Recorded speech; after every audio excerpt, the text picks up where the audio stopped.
মামা আসসালামু আলাইকুম। মামা কথা কথা একটু জুড়ে কও।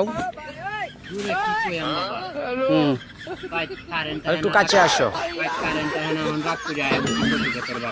এই কচু ক্ষেত কি মামা তোমার? আমার না, তবে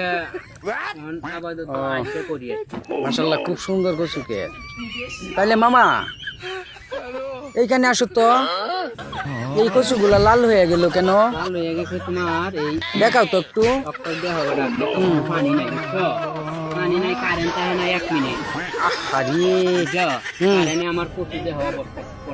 হ্যাঁ, সব কচু লাল হয়ে গেছে।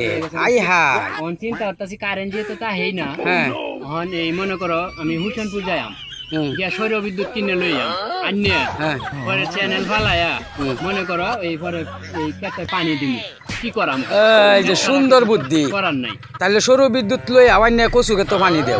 750 টাকা গেছে আন্যা এই চ্যানেল ফালাইয়া আন্যা হয়ে গেল। আর আরেকটা কথা কই মামা, কচু হইলে হ্যাঁ সকল জনগণের কাছে বেচবা, কিন্তু একটা লুয়েতে বেচ চাচ্তা না তুমি।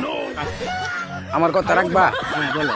বিদ্যুৎ অফিসের কোন লুয়েতে কচু বেচ চাচ্তা না। না, বিদ্যুৎ অফিসের রাহাম কিবা বিদ্যুতে আমারে মারিয়ালছে। হ্যাঁ মারে মারিয়ালছে। দুজু হ্যাঁ কচুর লাগিয়া ইয়ে কচু দে দুইটা বাড়ি ছয়তার বা। হ্যাঁ ছয়তারাম মানে ঠিক আছে ঠিক আছে। সারা বাংলাদেশের মানুষ কারেন্টের লাগি হন বউ বাচ্চা ফুলাফান লইয়া সব বুক আছে। মানে বেটা কত কষ্টের মধ্যে আছে।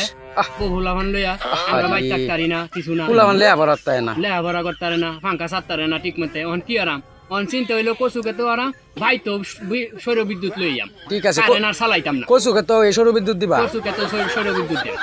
বেশ বেটা। কি হয়? হ্যাঁ আচ্ছা তাহলে মামা আজান করে যাবো, মসজিদে যাও গা। এই তোমার ক্ষেতটা আমি দেখাইতেছি। প্রিয় গাইস দেখেন আপনারা, এত ভালো একটা ক্ষেত দেখেন। ক্ষেতটা পুরাটা নষ্ট হয়ে গেছে। এই যে দেখেন, এখন আমার মামা সৌর বিদ্যুৎ ক্ষেতে ফিট করবে। সকলেই শেয়ার করে দিবেন।